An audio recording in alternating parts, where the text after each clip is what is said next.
정이야. 철수 씨, 정희, 오늘 비가 멈추지 않았으면 해.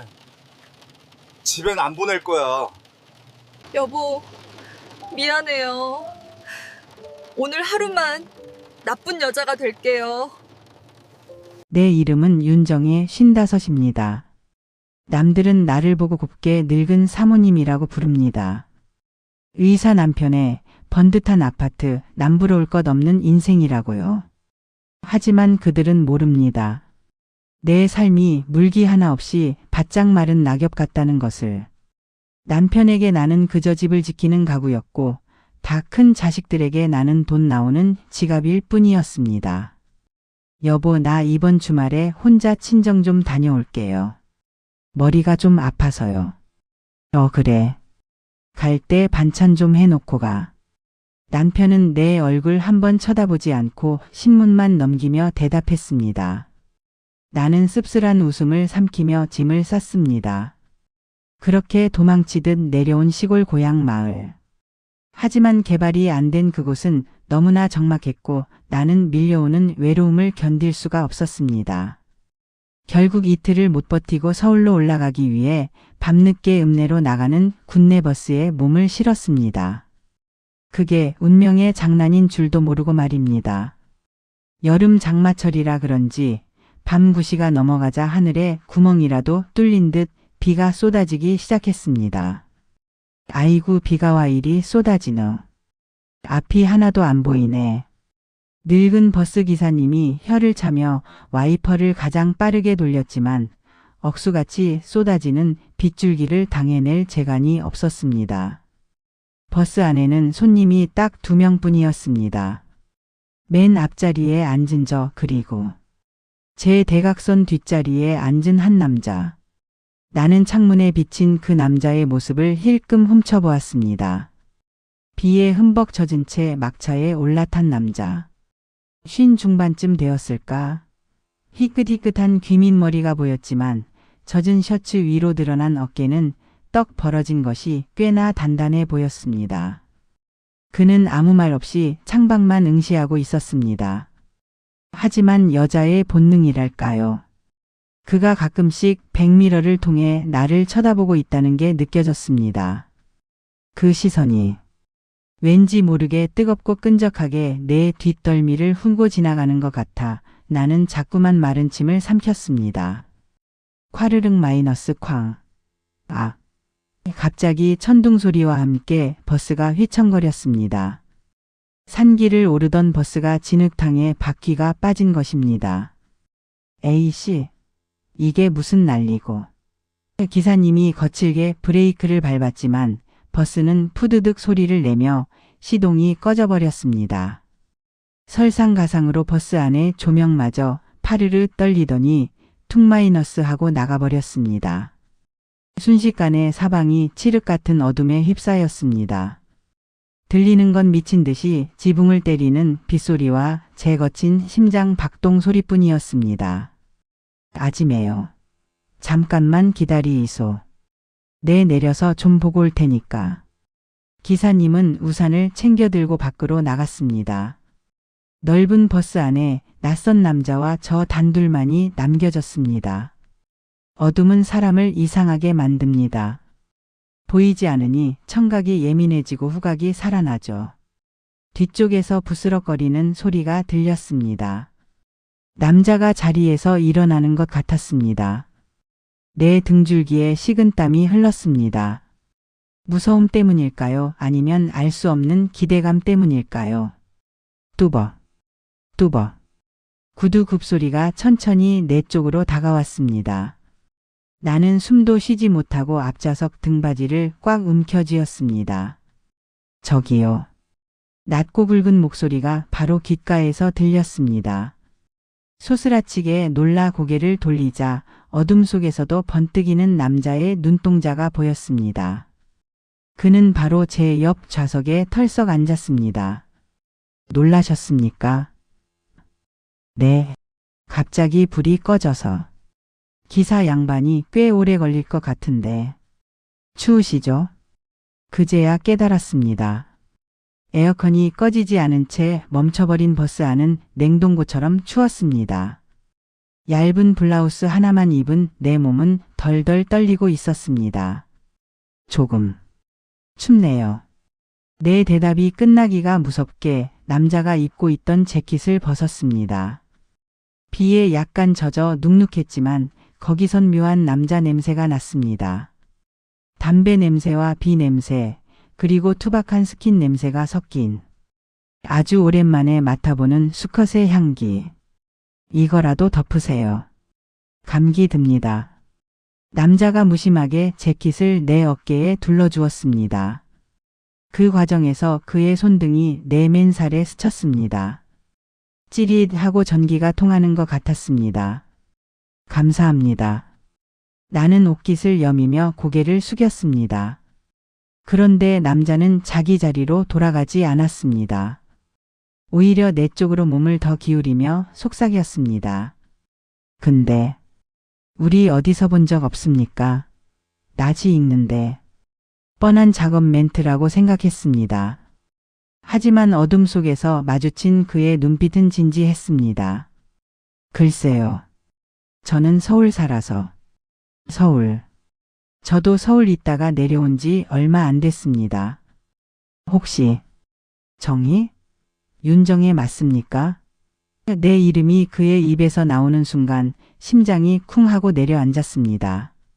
저를 아세요? 남자가 피식 웃었습니다. 어둠 속에서 하얀 치아가 드러났습니다. 나 박철수입니다. 30년 전 해화동. 기억 안 납니까? 박철수. 그 이름을 듣는 순간 잊고 살았던 30년 전의 기억이 빗물처럼 터져 나왔습니다. 가난했지만 뜨거웠던 내 첫사랑. 부모님의 반대로 모질게 차버리고 도망쳤던 그 남자가 지금 비 오는 버스 안에서 중년이 되어 내 옆에 앉아 있는 것입니다. 철수 씨, 야, 세상 참 좁네요. 이렇게 다시 보다니. 그는 더 이상 20대의 가난한 청년이 아니었습니다. 세월의 풍파를 맞아 거칠어졌지만 그만큼 더 깊고 단단해진 중년의 남자가 되어 있었습니다. 많이 변했네요. 정희 씨는 그대로네. 여전히 곱고 여전히 떨고 있고. 그가 슬그머니 내 떨리는 손 위에 자신의 크고 투박한 손을 겹쳐 올렸습니다. 그의 손은 불덩이처럼 뜨거웠습니다. 손이 차네요. 내가 좀 녹여줘도 되겠습니까? 거부해야 한다는 걸 알았습니다. 나는 가정이 있는 여자니까요. 하지만 머리와 다르게 몸은 움직이지 않았습니다. 아니, 오히려 그의 온기를 갈구하고 있었습니다. 차가운 빗소리 사이로 우리 두 사람의 거친 숨소리가 섞이기 시작했습니다. 밖에서는 여전히 기사님이 버스를 고치는 소리가 들려왔지만 우리에게는 들리지 않았습니다. 이 좁고 어두운 버스 안은 이제 우리 둘만의 세상이었습니다. 정희야. 그가 30년 전처럼 내 이름을 불렀습니다. 그리고 천천히, 아주 천천히 내 어깨를 감싸 안았습니다. 젖은 셔츠 너머로 느껴지는 그의 단단한 가슴 근육이 내 등에 닿았습니다. 보고 싶었다. 사무치게. 그의 뜨거운 입김이 내 목덜미에 닿는 순간 나는 눈을 질끈 감아버렸습니다. 오늘 밤 이 비가 그치지 않기를 나도 모르게 빌고 있었습니다. 어둠은 참 묘한 힘을 가지고 있습니다. 빛이 사라진 자리에 평소라면 절대 꺼내지 않았을 용기와 욕망이 스멀스멀 차오르니까요. 내 어깨를 감싸 안은 박철수. 30년 전 내가 가난히 실어 도망쳤던 그 남자의 체온이 젖은 블라우스 너머로 뜨겁게 전해져 왔습니다. 나는 그를 밀쳐내야 한다는 것을 알고 있었습니다. 나는 의사 사모님이고 다 큰 자식이 둘이나 있는 엄마니까요. 하지만 내 몸은 마치 고장난 나침반처럼 이성이 가리키는 방향과는 정반대로 그에게 자석처럼 끌려가고 있었습니다. 철수 씨, 이거 나요. 누가 보면 누가 봅니까? 기사 양반은 한참 걸릴 텐데. 그리고 보라고 하죠. 내가 내 첫사랑 추워서 좀 안아준다는 게 죄입니까? 그의 목소리는 30년 전보다 훨씬 굵고 낮아져 있었습니다.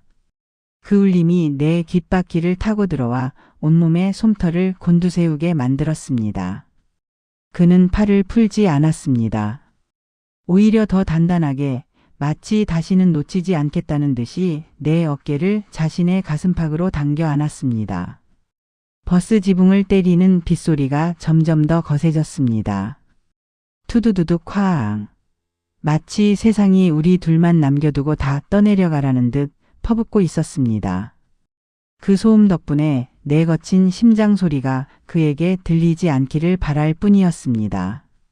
정희야, 잘 살았냐? 그 짧은 한마디가 내 가슴을 후벼 팠습니다. 잘 살았냐고. 그 말 속에는 나를 버리고 가서 행복했냐, 내가 원하던 돈 많은 남자 만나서 좋았냐는 원망과 그래도 아프지 않고 건강해서 다행이다라는 안도가 뒤섞여 있었습니다. 나는 고개를 푹 숙였습니다. 어둠 속이라 내 표정이 보이지 않는 것이 천만다행이었습니다. 그럼 잘 살았지? 남편은 의사고 애들도 명문대 갔고 서울 강남 아파트에 살아. 남들이 다 부러워해. 나는 준비된 모범 답안처럼 읊어댔습니다. 하지만 내 목소리는 파르르 떨리고 있었습니다. 거짓말. 그가 내 말을 단칼에 잘랐습니다. 뭐? 행복한 여자가 눈이 그렇게 슬프냐? 행복한 여자가 비 오는 날 혼자 이런 시골 버스 타고 도망치듯 떠다니냐? 내 눈. 30년 전이랑 똑같아. 외롭고 불안하고. 금방이라도 울 것 같은 그 눈. 그의 손이 내 얼굴로 올라왔습니다. 투박하고 거친 손바닥이 내 차가운 볼을 감쌌습니다. 그 손길이 너무나 따뜻해서 나는 하마터면 그 손에 얼굴을 비빌 뻔했습니다. 속이지 마. 나한테는 그래도 돼. 내가 너를 모르냐. 그 한마디에 둑이 무너졌습니다. 눈가에 맺혀있던 눈물이 주르륵 흘러내려 그의 손바닥을 적셨습니다. 나 사실은 힘들어. 철수야. 나 너무 외로워. 나는 그동안 누구에게도 하지 못했던 말을 30년 만에 만난 옛 연인 앞에서 토해내고 말았습니다. 겉만 번지르르한 쇼인도 부부 생활, 나를 투명 인간 취급하는 남편, 돈만 요구하는 자식들. 내 인생이 얼마나 껍데기뿐인지 그 어둠 속에서 낱낱이 고백했습니다. 그는 아무 말 없이 그저 내 이야기를 들어주었습니다. 가끔씩 내 젖은 머리카락을 쓸어 넘겨주는 그 손길만이 그가 내 곁에 있다는 유일한 증거였습니다. 한참을 울고 나니 민망함과 함께 묘한 정막이 흘렀습니다. 미안해. 주책이다 정말. 내가 눈물을 훔치며 몸을 일으키려 하자 그가 내 손목을 낚아챘습니다. 가지마. 철수 씨. 30년이야. 내가 널 다시 만나는데 걸린 시간이. 나 너 보란 듯이 성공하고 싶어서 악착같이 살았다. 건설 현장 막노동부터 시작해서 지금은 직원 100명 거느린 건설회사 사장이야. 돈? 내가 원하던 거 이제 나도 줄 수 있어. 그가 내 손을 자신의 가슴으로 가져갔습니다. 젖은 셔츠 아래로 쿵쿵 뛰는 그의 심장 박동이 손바닥에 고스란히 전해졌습니다. 근데 돈이 쌓일수록 옆자리가 시리더라. 아무리 좋은 여자를 만나도 내 머릿속엔 온통 가난해서 못 지켜줬던 윤정의 너 하나뿐이었어. 그의 고백은 빗소리보다 더 격렬하게 나를 흔들었습니다. 왜? 결혼 안 했어. 바보같이. 너만 한 여자가 없으니까. 아니, 너를 못 잊었으니까. 그가 천천히 내 쪽으로 고개를 숙였습니다. 어둠 속에서 그의 뜨거운 숨결이 내 입술 근처에 닿았습니다. 그 숨결에서는 쌉싸름한 담배 냄새와 내가 그토록 그리워했던 남자의 향기가 났습니다. 피해야 한다는 생각은 이미 머릿속에서 증발해 버린 지 오래였습니다. 나는 홀린 듯이 눈을 감고 고개를 살짝 들었습니다. 그때였습니다. 우르릉 마이너스 쾅. 다시 한번 천둥이 치면서 버스 바퀴 번쩍였습니다. 그 찰나의 번개 불빛에 서로를 갈구하듯 바라보는 두 사람의 얼굴이 적나라하게 드러났습니다. 우리는 서로의 눈동자 속에 비친 욕망을 보았습니다. 그건 단순한 그리움이 아니었습니다. 지금 당장 서로를 삼키고 싶어하는 중년의 농익은 하지만 위험한 본능이었습니다. 정희야. 그가 쉰 목소리로 속삭였습니다. 오늘 이 비가 안 그쳤으면 좋겠다. 나랑 같이 내릴래? 이 앞 읍내에 가면 내가 묵는 숙소가 있어. 그의 제안은 명백했습니다. 단순히 차를 마시자는 게 아니라는 걸 우리 둘 다 알고 있었습니다.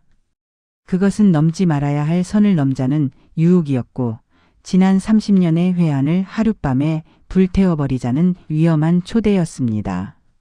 내 심장은 터질 듯이 뛰었습니다. 집에서 기다리는 남편, 자식들, 지금 이 순간만큼은 아무것도 떠오르지 않았습니다. 오직 내 앞에 있는 이 남자, 나를 여자로 봐주는 유일한 남자, 박철수뿐이었습니다. 철수야. 내가 무언가 대답하려던 찰나, 끼잉 마이너스 털컹. 버스 앞문이 거칠게 열리는 소리가 났습니다. 아이고 되다. 아지매요. 아저씨요. 기다리느라 욕받습니다. 기사님이 흑투성이가 된 채 헐레벌떡 들어왔습니다. 엔진은 대충 손봤는데 이놈의 비 때문에 또 설지도 모릅니다. 퍼뜩 읍내까지 가봅시다. 파반 마이너스 기사님이 스위치를 올리자 버스 안의 형광등이 깜빡거리며 켜졌습니다. 갑작스러운 빛에 나는 눈을 찡그리며 황급히 철수 씨의 품에서 떨어졌습니다. 마치 죄를 짓다 들킨 아이처럼 우리는 서로의 시선을 피하며 옷매무새를 다듬었습니다. 수고하셨습니다, 기사님. 철수 씨가 헛기침하며 짐짓 태연한 척했지만 그의 귀끝은 붉게 달아올라 있었습니다.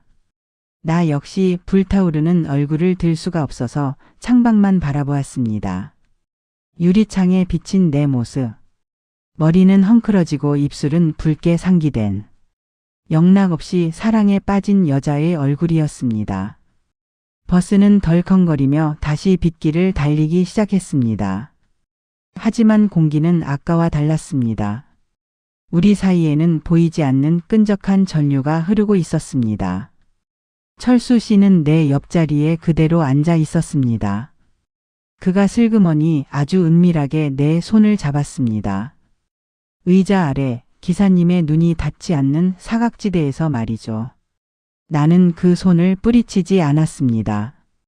아니, 오히려 내 손가락을 그의 손가락 사이로 밀어넣어 깍지를 꼈습니다. 그의 손아귀 힘이 강해졌습니다. 놓지 않겠다는 무언의 신호였습니다. 버스가 읍내 터미널에 가까워질수록 내 머릿속은 복잡해졌습니다. 이대로 서울 가는 심야버스로 갈아타고 집으로 돌아갈 것인가? 아니면 그의 말대로 이 빗속에 그와 함께 내려 30년 전 못다 푼 사랑을 확인할 것인가?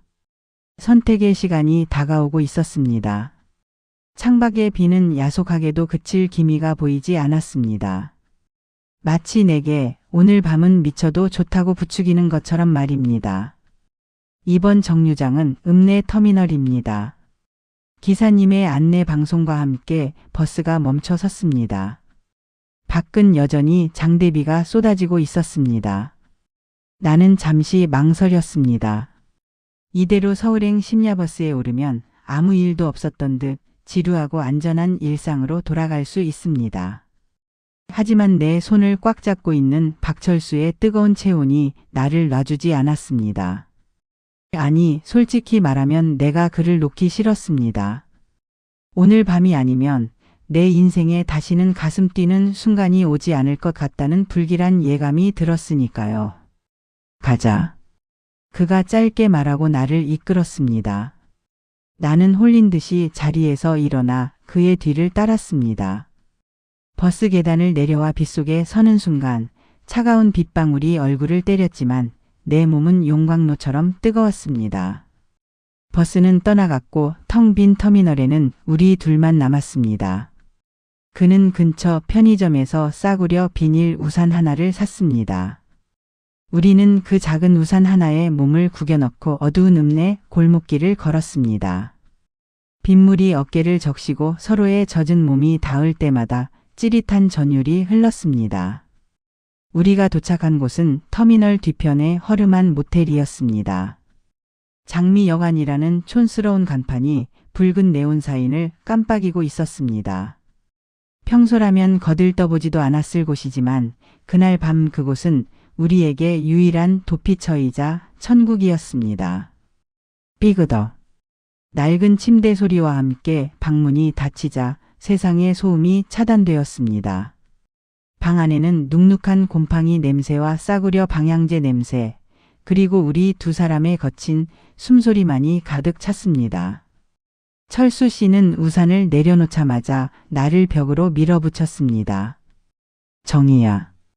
그의 눈은 이미 이성을 잃고 타오르고 있었습니다. 젖은 머리카락, 빗물에 젖어 속살이 비치는 셔츠. 그는 떨리는 손으로 내 젖은 얼굴을 감싸 쥐었습니다. 평생 후회했어. 널 잡지 못한 거. 오늘은 죽어도 못 보내. 그의 입술이 거칠게 내 입술을 덮쳤습니다. 30년을 참아온 갈증을 한 번에 해소하려는 듯 그의 키스는 격렬하고도 절박했습니다. 나는 그의 목을 끌어안으며 무너져 내렸습니다. 도덕, 윤리, 가족. 그 모든 단어들이 머릿속에서 하얗게 지워졌습니다. 지금 이 순간 내 앞에 있는 건 의사 사모님 윤정희가 아니라 30년 전 가난한 청년 박철수를 사랑했던 20살의 윤정희였습니다. 사랑해. 사랑한다, 정희야. 그는 주문처럼 사랑한다는 말을 속삭이며 내 젖은 옷을 하나씩 벗겨냈습니다. 차가웠던 내 몸 위로 그의 뜨거운 피부가 닿는 순간 나는 억눌러왔던 신음을 터뜨리고 말았습니다. 밖에는 천둥번개가 내리쳤지만 우리는 서로의 몸을 탐하느라 그 소리조차 듣지 못했습니다. 낡은 스프링 침대가 삐걱거리는 소리는 빗소리에 묻혔고 우리의 그림자는 붉은 조명 아래서 하나로 뒤엉켰습니다. 그것은 단순한 욕정이 아니었습니다. 서로의 상처를 할아주고 공허한 인생을 채워주려는 중년들의 처절한 몸부림이었습니다. 폭풍우가 지나간 새벽. 비는 언제 그랬냐는 듯 그쳐 있었고 창밖으로 푸르스름한 새벽빛이 들어오고 있었습니다. 나는 낯선 천장을 바라보며 눈을 떴습니다. 옆자리는 비어 있었습니다. 온기만이 희미하게 남아있을 뿐 박철수는 없었습니다. 철수 씨? 화장실에도 문 밖에도 그는 없었습니다. 불길한 예감에 심장이 쿵 내려앉았습니다. 협탁 위에는 꼬깃꼬깃한 편지 한 장과 통장 하나가 놓여 있었습니다. 정희야. 비겁한 놈이라고 욕해도 좋아. 사실 나 너한테 거짓말했다. 건설회사 사장. 그거 다 뻥이야. 나 사업 망하고 빚쟁이한테 쫓겨서 고향으로 도망친 신세야. 직원 100명은커녕 당장 내일 밥값을 걱정해야 하는 처지다. 근데 버스에서 우연히 널 보는데 너무 쪽팔리더라. 곱게 늙은 너한테 내 초라한 꼴 보이기 싫었어. 그래서 성공한 척 허세 좀 부렸다. 미안하다. 손이 떨려 편지를 제대로 읽을 수가 없었습니다. 눈물이 뚝뚝 떨어져 편지지를 적셨습니다. 근데 정희야. 어제 너 안으면서 느꼈어. 넌 여전히 따뜻하더라. 내가 행복하지 않다는 말 마음 아팠어. 근데 내가 해줄 수 있는 게 없네. 이 통장 내 전 재산이야. 얼마 안 되지만 내 비상금 해라. 남편 눈치 보지 말고 너 사고 싶은 거 사. 그리고 우리 다시는 보지 말자. 좋은 추억으로만 남겨줘. 사랑했다. 내 첫사랑. 통장을 열어보니 잔고는 고작 300만 원. 그것이 그의 전 재산이었습니다. 그는 그 돈을 나에게 남기고 새벽 도주를 한 것입니다. 내 인생을 망치지 않기 위해서, 자신의 초라함을 들키기 싫어서. 바보 같은 사람. 멍청한 사람. 나는 텅 빈 모텔 방에서 그가 남긴 300만 원짜리 통장을 가슴에 품고 짐승처럼 울부짖었습니다. 하룻밤의 불장난이 아니었습니다. 그는 자신의 전부를 내게 주고 떠난 것입니다. 일주일 뒤, 나는 다시 서울의 펜트하우스 의사 사모님의 자리로 돌아왔습니다. 남편은 여전히 무심하고 자식들은 여전히 바쁩니다. 겉으로 보면 아무것도 변한 게 없는 일상입니다. 하지만 나는 변했습니다.